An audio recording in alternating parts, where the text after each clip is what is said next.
How about that? That was pretty damn slamming, wasn't it? Welcome to Undergroundopolis, everybody.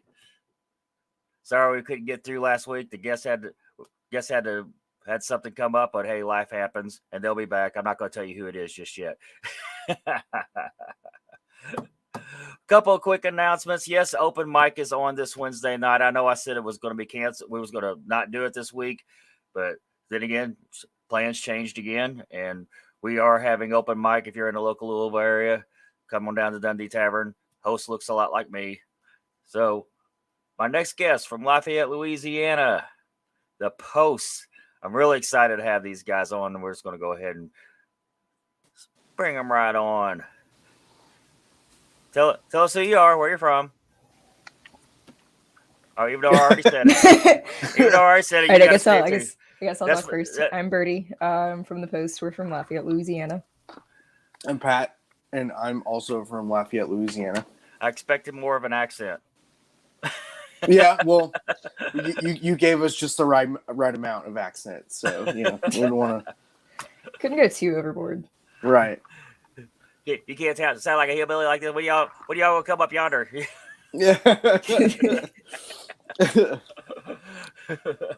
We'll start out with the simple. How did the Post come together? Oh boy. Okay, that's a Patrick question. Yeah. So, Birdie is the 5th lead singer of the Post. We've been through a bunch of iterations. Actually, our drummer and I joke about that all the time, where we were saying, oh, we've been in a band for 4 years. This is Birdie's going on 2 years with the band. But like, joke's on us, we had been jamming for like 6 years before this. So like, we completely lost track of time. So Birdie is the 5th lead singer of the band.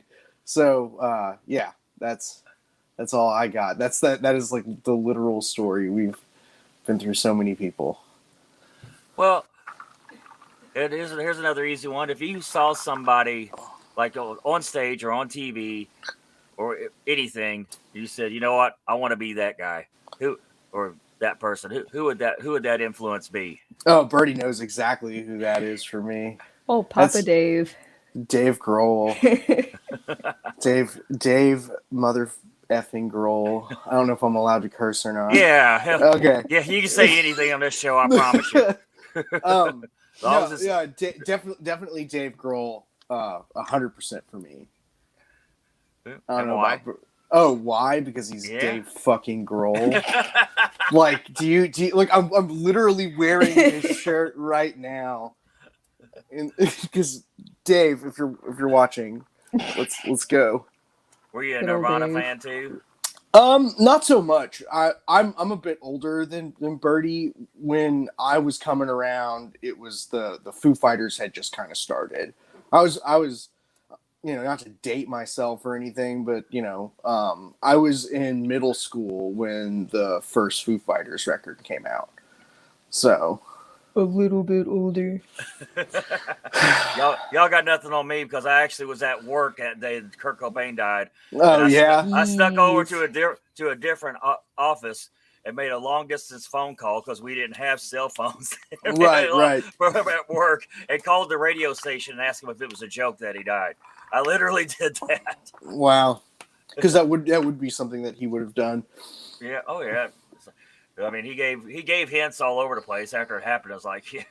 Oh yeah, no wonder, Yeah, for sure. I think the very last song they released was on that Beavis and Butthead soundtrack, and it was called "I Hate Myself and Want to Die." Like, how did we not see that coming?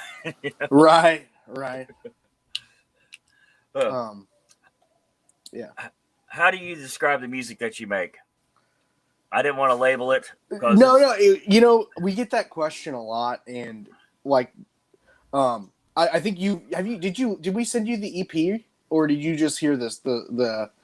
2 songs. Okay, yeah. That's my bad. I should have sent you the whole EP. Yes, 6 songs. You still should. Yeah, no, I definitely will. I definitely will, Rob. Thank you. But we're a rock and roll band. Like I always, man. My first concert was the Eagles, right? one of those legendary bands. And one of the things that I like really appreciated about the Eagles was that they were a rock and roll band. If they wanted to play country, they played a country song. If they wanted to play a blues song, they played a blues song. If they wanted to play a ballad, they did that.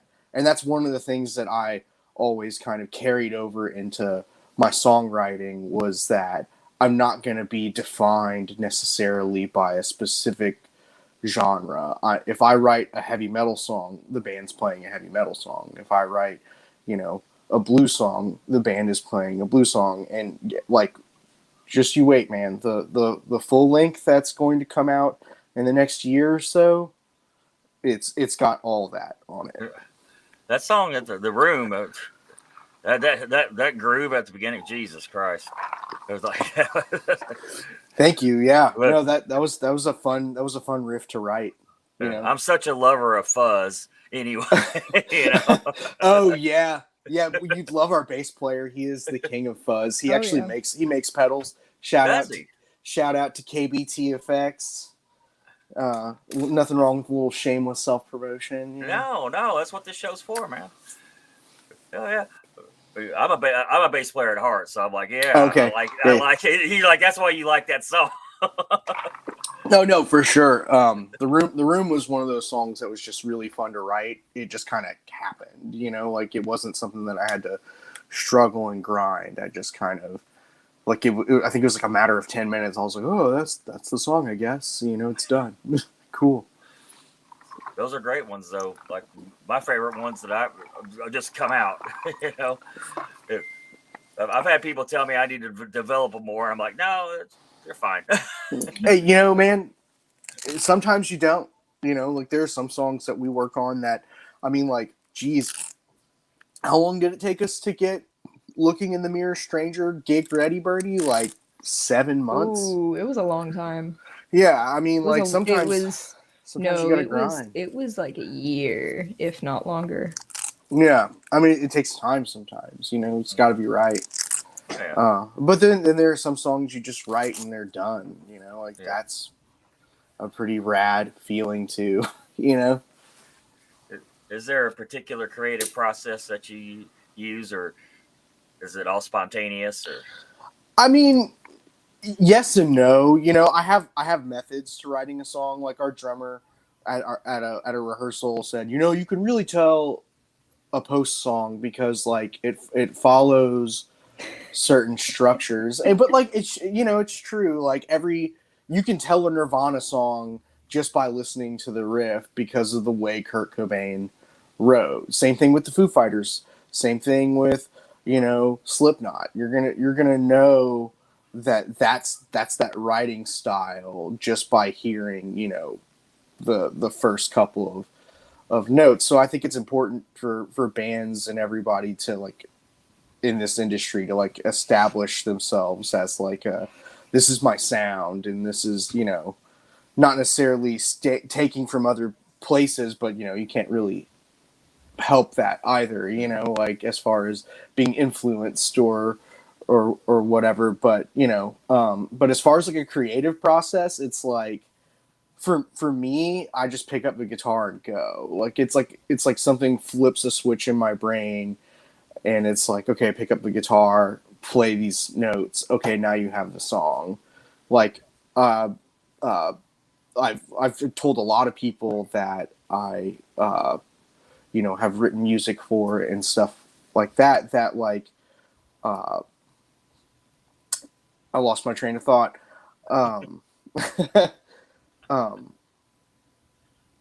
That damn, I lost it.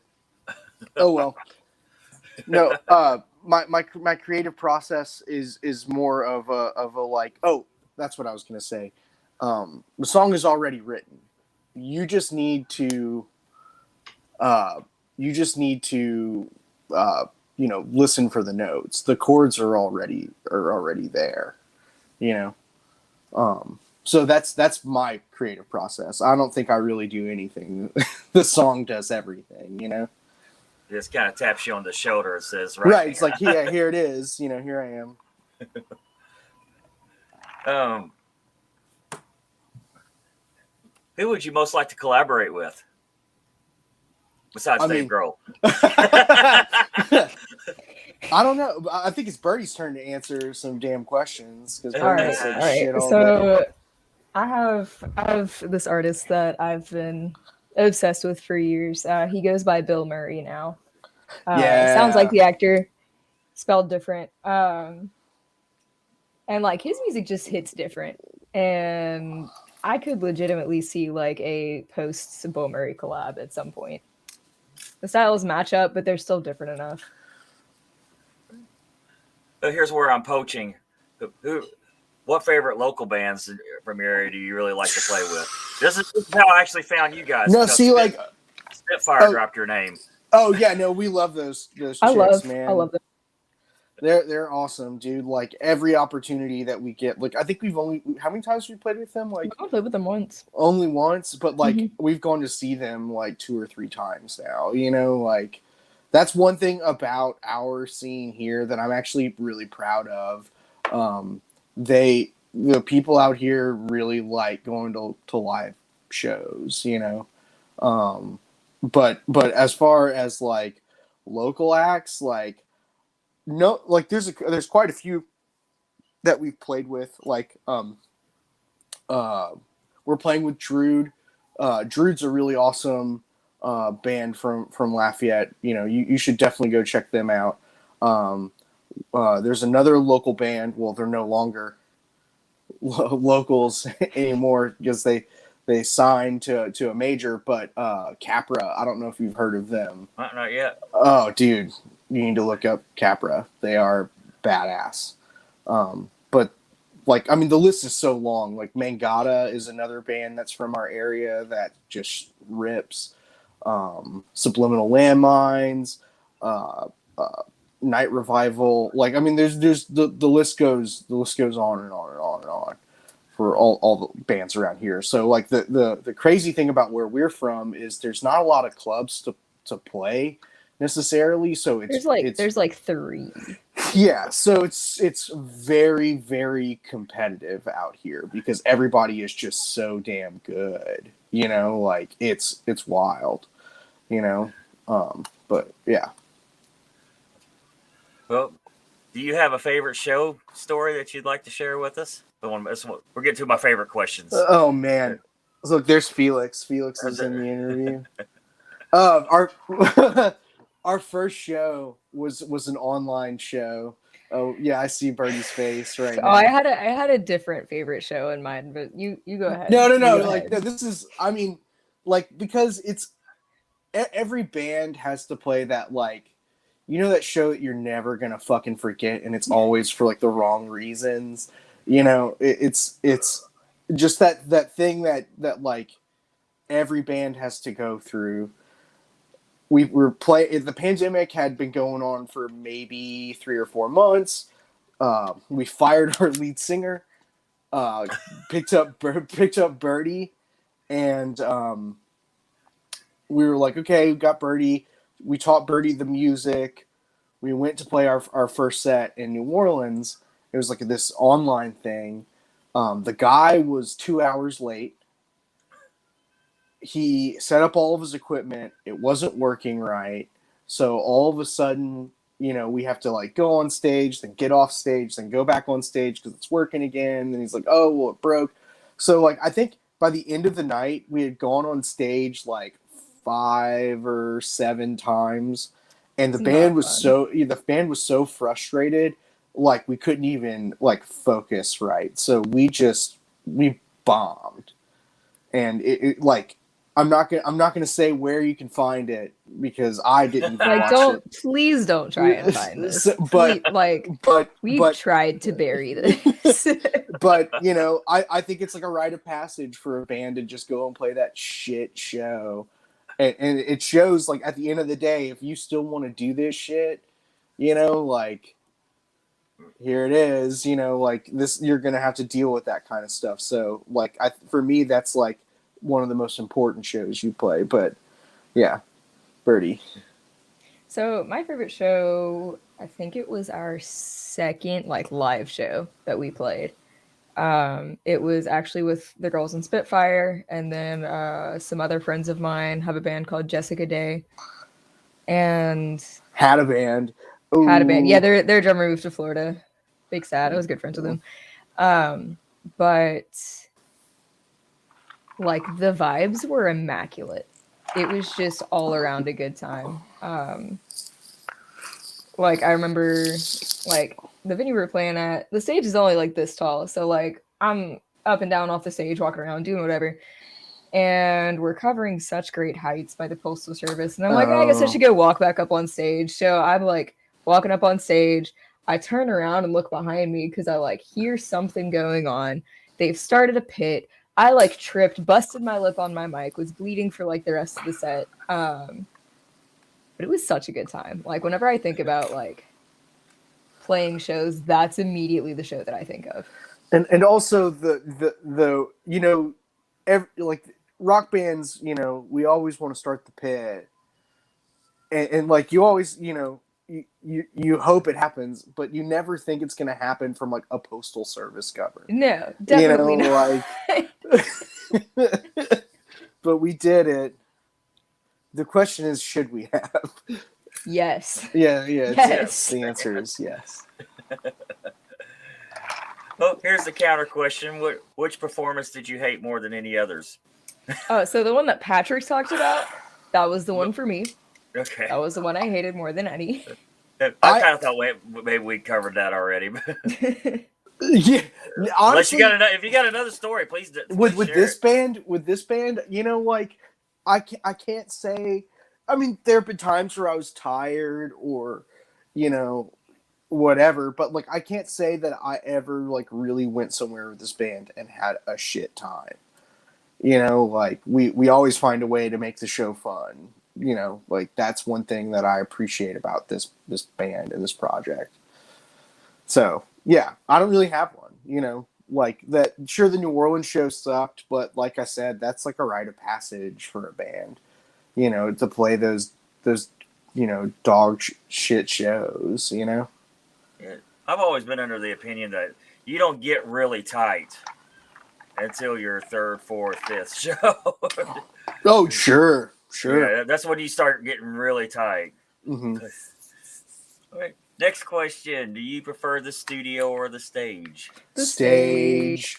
Hands down, the stage. So the studio's fun. Studio's stressful. The stage is where you get to like open up, you know, like that's to me 100% the performance is what matters. Yeah. What is your favorite song to play? Cosmic Itch. Yeah, Cosmic Itch. It's not going to be on the EP. It'll be on the full length, but yeah, definitely Cosmic Itch. And why? Because it's about fucking. Okay, no, Pat likes it because Pat discovered that he can drink a beer and play the song at the same time. That's true. Tell us the story behind the song. So, it was during the pandemic. My songwriting partner and I were drinking and just, you know, we wrote a lot of these songs over the phone. But on one particular night, we were kind of just fed up with everything, and we were just joking. And I wrote this like it's almost like a Zeppelin riff, you know, but not really, but it is, but it's not. And we made a joke about like, okay, well, like what would Zeppelin do? And we both kind of came to the conclusion it would be about this space wizard who's just flying through time and having as much sex as he possibly can. And that is what the song is about. Like, I wish I could say it's something profound or anything. No, it's like literally littered with dick references.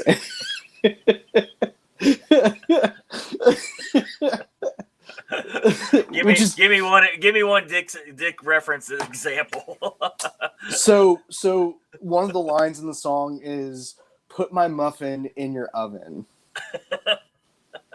No, like you read the lyrics and you're like, well, I need to take a shower. Like it's one of those songs. Oh, I love those songs, man. Are you kidding? Yeah.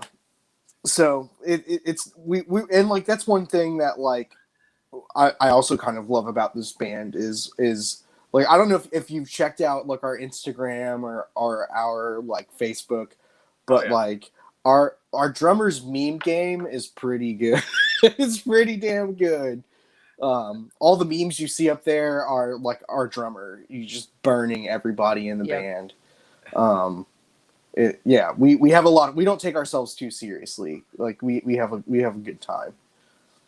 Which one's the one that's always late? Birdie. Yeah, it's me. I'm always late. Birdie's got lead singer syndrome. No. I have youngest child syndrome, which is basically having main character syndrome. Like it's bad.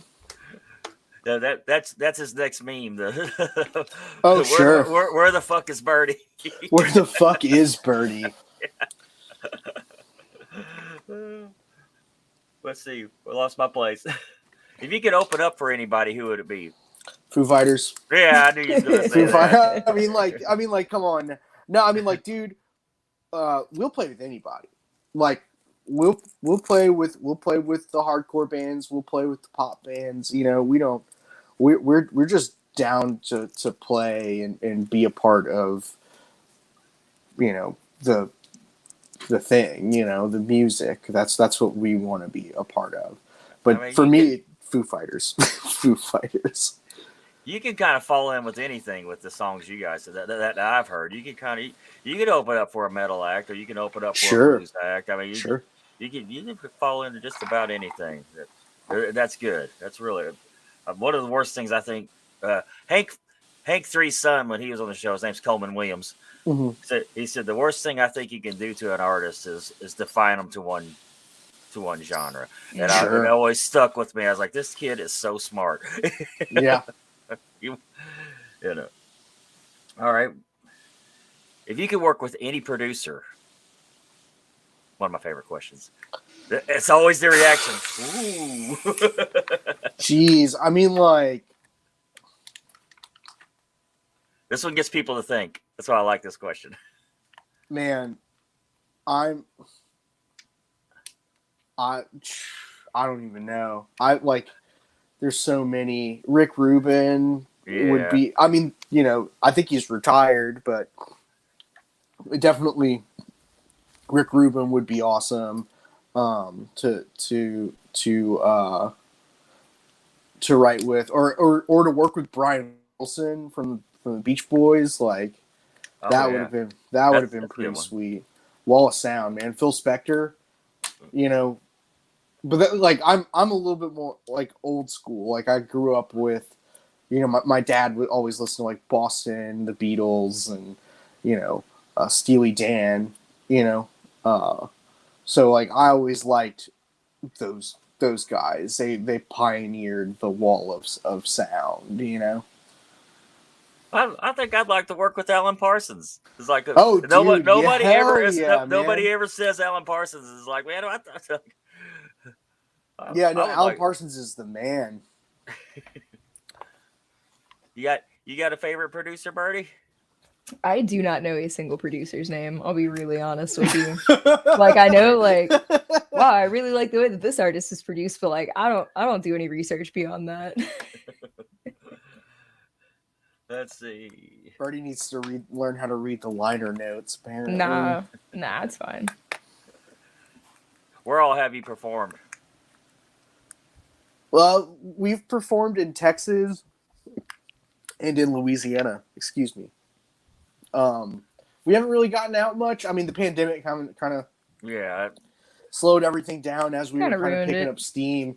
I mean, honestly, the pandemic was the best thing for this band because, like I said, we fired our lead singer and got Birdie.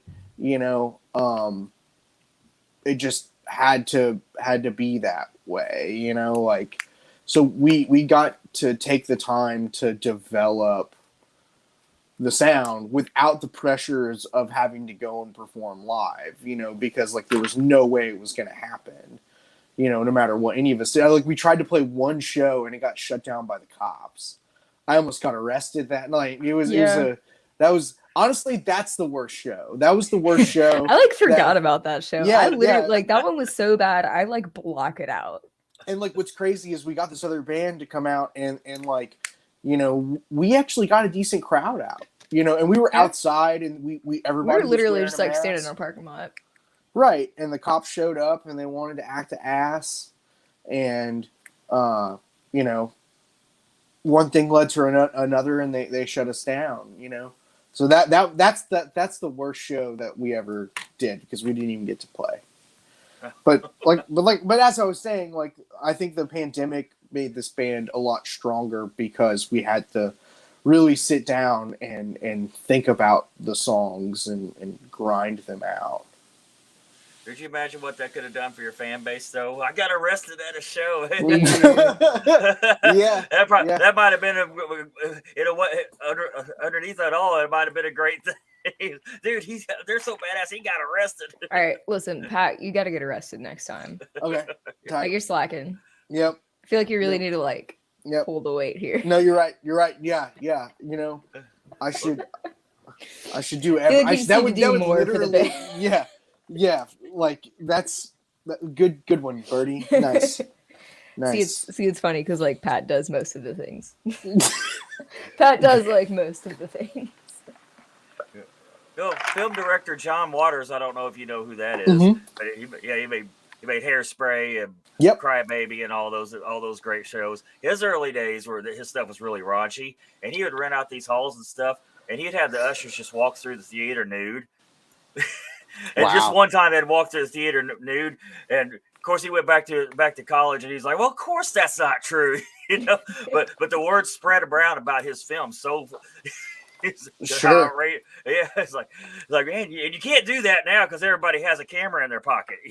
Well, you could do it now. You just get arrested a lot quicker. Yeah. I'm sure you've seen Howard the Duck and all that. Yeah, of course you have.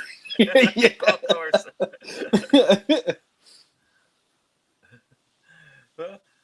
What's next? We are releasing our EP on October 30th. Well, it's coming out on the 29th on Spotify and all that, but we're doing a physical release party in Lafayette, Louisiana at a club. The name of the record is Songs You Should Have Heard. Excuse me, Songs You Should Have Heard by Now. Shut up, Birdie. And the reason why we kind of named it that was because a lot of these songs, like The Room, was written 5 years ago.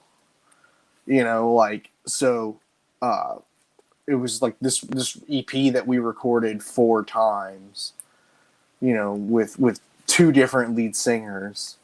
That's why we kind of named it Songs You Should Have Heard by Now. So that's what's next for us. We're gonna release this record. We got a music video coming out soon, and then I think we're gonna go focus on recording our full-length record. What all you want to plug in before we start wrapping this up? You got a band camp. Oh, sure, yeah. We have on Bandcamp. We're on Spotify, Apple Music, iTunes, all that. YouTube Music as well. Facebook. Instagram is always popping. Yeah. I'm so terrible at Instagram. I can't get out of Facebook era. I'm just too old or something. I don't know. I thought the same thing, man, and I'm doing just fine. Just take a picture of something and be like, look, I took a picture of something. That's TikTok. I love TikTok. I'm trying to get better at TikTok because that's pretty hot right now. I'm so ready for us to break into TikTok. I think I am too old for. I think I am too old for TikTok. I'm almost too old for TikTok. Yeah, you like you I are. like I'm on like the old end of TikTok now, and I'm like 23. So Yeah. I never did Snapchat. Like for maybe like 3 weeks, I had a Snapchat. And I was like, man, delete. Yeah, I don't think I ever even downloaded. I'm not really a social media kind of person. I think the only reason why I'm really on Facebook is because I play in bands and it's kind of required. You gotta be, yeah. Yeah, but like other than that, like I think I would be just as content not being on social media. It's a vile place. It is. Toxic, especially in today's climate. It doesn't matter whose side you're on, or even if you're not even arguing with someone, you're still going to argue with someone. Somebody going to try to publicly shame you for something you didn't even say. I well, see it all the time. Well, you can't even have a conversation. It's not a conversation. You can't read someone's facial expressions, or there are no social cues necessarily. It's just through text. Yeah. There's no opportunity to have a dialogue like that. It just doesn't work that way. It's always going to be one-sided. So I try to avoid it like the plague, but sometimes you just got to step in and just be like, okay, I got to crush this person. I'll go in and I'll like pick fights. I'll be like, oh, they said something stupid. Nice. Like, I'll just go pick a fight with someone. Well, I want to thank y'all for being such a great guest. And I'm looking forward to the album. I really like the songs I heard. You wouldn't be on the show if I didn't like your song. Actually, anybody that reaches out to me and wants to be on this show, if they reach out to me, I'm probably going to have them on. Just the fact that they did reach out, Sure.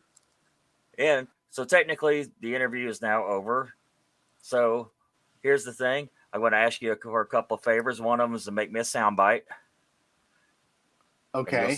You'll say this is the Post, or this is Pat from the Post, or this is Birdie from the Post, and you're tuned in to Undergroundopolis. I'll let Birdie do that one. All right. Let me know when you're ready. Yeah, 3, 2, 1. This is Birdie from the Post, and you're listening to Undergroundopolis. Right on. Perfect. Now, the corny joke of the week segment. All right. And it's the same format. This is Birdie from the Post. Here's your joke of the week. All right. What kind of cheese is not yours? Well, hold on. Birdie, hold on. You're supposed to say... wait, Birdie, hold on. You're supposed to say, this is Birdie from the Post.